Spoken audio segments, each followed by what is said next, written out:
नमस्कार, welcome to Preeti special kitchen. आज आपण करणार आहोत अगदी 5 मिनिटात होणारा एक मसाला पराठा आणि लच्छा पराठा।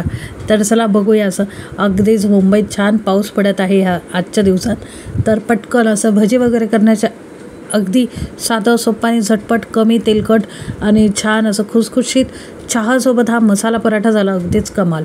वडापाव असो का समोसा असो, सगळ्यांना मागे टाकणारा हा लच्छा पराठा किंवा मसाला पराठा करूया। आता ह्याला लागणारे साहित्य बघूया आणि पटकन स्टार्ट करूया। तर चला, इथं ह्याला लागणारे साहित्य आहे अगदी एक बशी घ्यायची, काही कोथिंबीर घ्यायची बारीक कापून धुतलेली, आणि बशीमध्ये 1 चमचा जिरे, बशी किंवा वाटी घ्या काही घ्या, 1 चमचा जिरे, मसाल्याचा डब्यातला चमचा आहे, आणि 1-1.5 चमचा लाल तिखटवालं लाल तिखट घेतलेलं आहे, आणि पाव चमचा मीठ। आता हे सगळं सारण जे ते आपल्याला मिक्स करून घ्यायचं। आता ह्याच्यामध्ये तुम्ही पावभाजी मसाला ॲड करू शकता, चिकन मसाला, कांदा लसूण मसाला, जो काही तुम्हाला आवडत असेल तो ॲड करू शकता, पण हे बेसिक मसाला आहे, मला असंच आवडतो।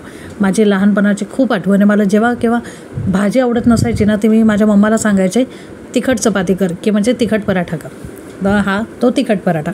तर चला, ह्याला आपण मसाला पराठा पण म्हणतोच नेहमी। त्याची बेसिक ही पेस्ट आपली रेडी आहे। जसं मी तुम्हाला सांगितलं, ॲडिशनल तुम्ही ह्याच्यात मसाला ॲड करू शकता आवडीनुसार। आता इथं मी घेतलेले 3 चपातीचे हुंडे आणि किंवा गोळे, जे काय आपण म्हणतो, सुक्कं पीठ, बस इतके 4 साहित्य लागणार ह्याला। तर पटकन, आता पीठ मळलेलं असेल तर पटकन होऊन जातं हे। तर हे बघा, आता जसं 3 हुंडे होते तर 1 हुंडा मी घेतला, त्याचे 2 हुंडे केले, म्हणजे 1 चपाती, साधारण नॉर्मल चपाती असते ना त्याचे आपण 1.5 चपाती केली पराठ्यासाठी। पराठे थोडे चपातीच्या मानाने जाड असतात, गुबगुबीत असतात त्यामुळे। आणि जर तुम्ही ह्या पद्धतीने केला ना मसाला पराठा, मी तुम्हाला गॅरंटी देऊन सांगते की मुलं, 1 चपाती न खाणारे मुलं हे 2 पराठे संपवतील, म्हणजे अगदी 3 चपात्या आरामात खातील, इतकी शाश्वती माझी आहे। तर चला पटकन जाऊन, लहान असो मोठे असो, पोटभरीचा हा नाश्ता होतो किंवा लंच आणि ब्रेकफास्ट म्हणा, काही म्हणा तुम्ही, अगदीच झटपट होतो। तर डिनरसाठी तुम्ही सुद्धा हे करू शकता लहान मुलांचं। तर चला पटकन जाऊन, आता ही चपातीसारखी एक चपाती मस्तपैकी लाटून घेतलेली आहे। तुम्ही जशी नॉर्मल चपाती लाटता अगदी तशीच, ह्याला घडी वगैरे काय नाही करायची, बस लाटून घ्यायची छान पातळ, ह्याला लाटून घ्यायची। आता जितकी जमेल तितकी पातळ ह्याला लाटा, अगदीच ट्रान्सपरंट होतपर्यंत नाही, बस एक नॉर्मल चपातीसारखी पातळ चपाती लाटून घेतली। आता ह्याच्यानंतर काय, हे जे आपलं सारण आहे, जे आपण कालवून ठेवलेलं आहे ना, ते ह्याला स्प्रेड करायचं। आता कसं स्प्रेड करायचं तेही दाखवते। काठोकाठ ह्याला बस पातळ लाटून घ्यायची, जी चपाती आहे। आता तुम्ही म्हणताल परत परत का लाटायची, ही एक मेहनतीचं काम आहे, ज्यात बस चपाती पातळ लाटायला हवी। आता 1.5 चपातीची 1 चपाती आपण केली, त्यामुळे पातळ लाटून घ्यायची। आता ही जी मी करते, इथं मी तुम्हाला 2 पद्धती दाखवत आहे, ते ही आहे लच्छा पराठा। तर इथं आपण जो मसाला मिक्स करून ठेवलेला, लाल तिखट, तेल, तिखट, मीठ, हे सगळं ह्याच्यात टाकलं, म्हणजे आणि कालून घेतलं, म्हणजे स्प्रेड करून घेतलं। जिरेसुद्धा ह्याच्यात अगदी काठोकाठ आपल्याला हा मसाला लागायला हवा, तिखट मीठ अगदी काठोकाठ लागायला हवं, जिरेसुद्धा। आता ह्याच्यावरती थोडीशी कोथिंबीर भुरभुरायची, बारीक मस्त चिरून घ्यायची कोथिंबीर, आणि ती अशी छान स्प्रेड करून घ्यायची। थोडंसं दाब द्यायचा, म्हणजे कोथिंबीर उडता कामा नाही। तर चला, आता ह्याच्यावरती थोडंसं पीठ भुरभुरलं, सुक्कं पीठ, आणि ह्याला घट्ट असा रोल करून घ्यायचा, घट्ट रोल करून घ्यायचा। मी परत एकदा सांगते, अगदी लूज रोल नाही करायचा, घट्ट करायचं। जे आपलं शेवटचं टोक होतं चपातीचं, जे आपण ह्याला सील केलं, पॅक केलं, ते आपल्याला खालच्या दिशेला ठेवायचं आहे, म्हणजे अगदी त्याच्या ऑपोजिट दिशेला आपल्याला सुरीने कट करून घ्यायचं। आता मी सुरी घेतलेली आहे, ते बघा, जसे आपण भेंडी कापतो ना, मसाला भेंडी करायला, भरलेली भेंडी करायला, अगदी तसं। तर हे बघा किती छान लेअर आलेले आहे त्याला। ह्या आहे लच्छा पराठ्याची आपली खूप साधी सोपी पद्धत। तर तुम्ही जर बघितली आणि जर तुम्ही ट्राय केली, तर तुम्ही एकदा नाही तर तुम्ही रोजच असं लच्छा पराठ्याची स्टाईल करताल। इतकी साधी सोपी आयडिया आहे ही, आणि माझी गॅरंटी आहे तुम्हाला 100%। आता ह्याला सुक्कं पीठ टाकलं आणि छान असं चपातीसारखं ह्याला लाटून घेतलं। आता जर शेवटचं सील उघडत असेल तर त्याला बोटाने दाब देऊन घ्यायचं, म्हणजे हे अजिबात उघडणार नाही, शेवटचा टोक जे आपण रोल केलं होतो। आता ह्याला छान, जसं मी म्हटलं, मस्तपैकी पातळ ह्याला दाब देऊन लाटून घ्यायची। आता दाब इतका आपण नका देऊ की ते फुटतील चपात्या, बस थोडंसं हलकं दाब देऊन ह्याला लाटून घ्यायचं। तर हे बघा, अगदी जास्त मी ह्याच्यात सुक्कं पीठ परत घेतलं नाही. तुम्हाला लागत असेल तर तुम्ही जरासं पीठ घ्या. अगदीच भरपूर सुक्कं पीठ टाकून लाटू नका ही चपाती. तर आता तवा छान गरम झालेला आहे. छान गरम तव्यावरच हा पराठा टाकायचा, आपला मसाला पराठा किंवा लच्छा पराठा. आता पिठाची बाजू मी खाली टाकलेली आणि मसाल्याची बाजू मी वरती घेतलेली. जी लेअरची बाजू आहे ती वरच्या दिशेला घ्यायची आणि छानपैकी तुपामध्ये मी हे भाजत आहे. तुम्हाला हवं तर तुम्ही तेलाचा सुद्धा वापर करू शकता, पण तुपाने काय होतं की छान खुसखुशीतपणा येतो आपल्या पराठ्यांना. गॅसची फ्लेम म्हणताल तर पूर्णपणे फुल आहे, अजिबात स्लो किंवा मीडियम नाही. त्याच्याने काय होतं की जे पराठे आहेत ना, स्लो किंवा मीडियम फ्लेमनी ते चिवी होतात खूप. थंड झाल्यावरती सुद्धा ते तोडूशी वाटत नाही की तुटतच नाही लहान किंवा मोठ्या आपल्या वडीलधारांना. तर त्यामुळे काय करायचं ना, फुल गॅसवरती एक छान असा खुसखुशीतपणा येतो, त्याला क्रंचीनेस येतो पराठ्यांना. तोच तर पराठा असतो आणि आतून असं मस्त गुबगुबीत आणि नरम असतो, तोच पराठा असतो परफेक्ट.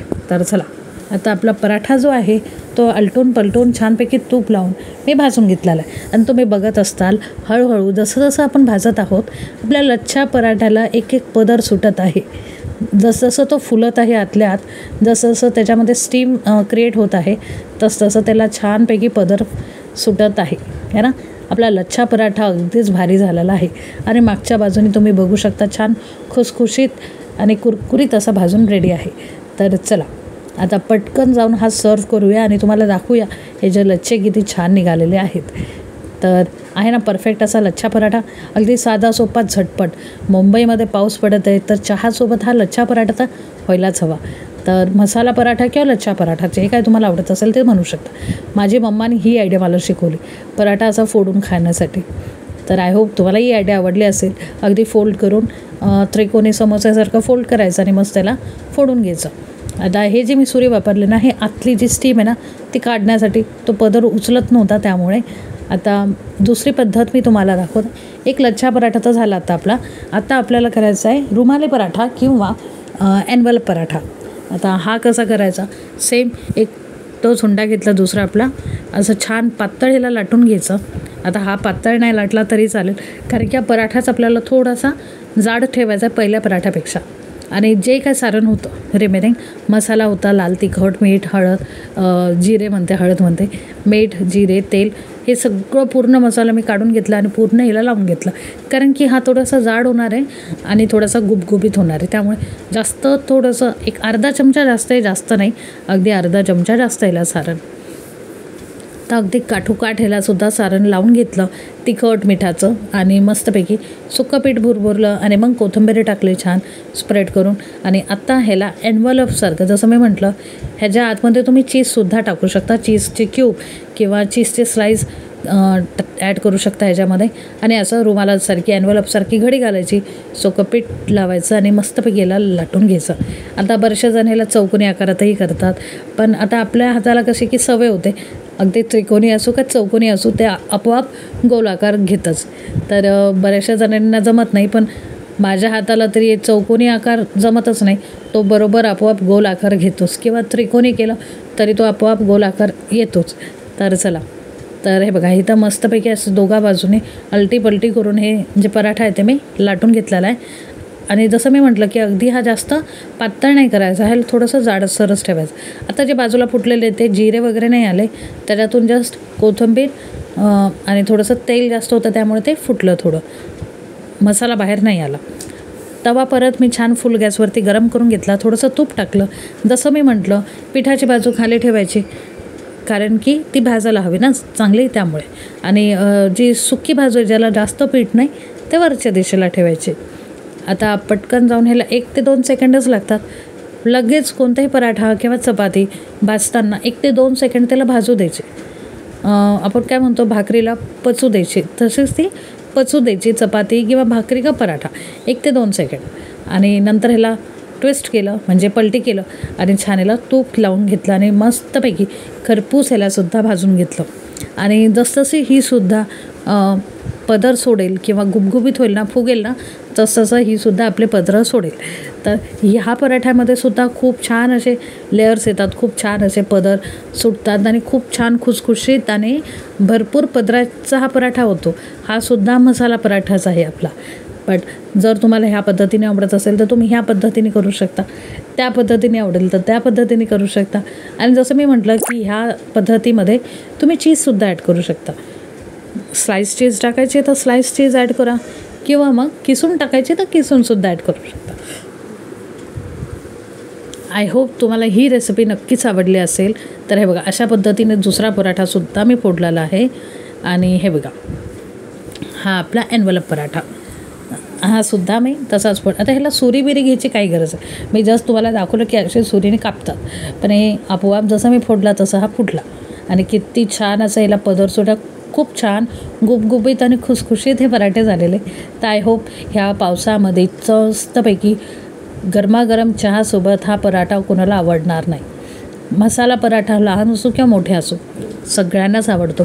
आवडली असेल ही लच्छा पराठ्याची रेसिपी, अगदी झटपट होणारी, तर लाईक शेअर सबस्क्राईब करा.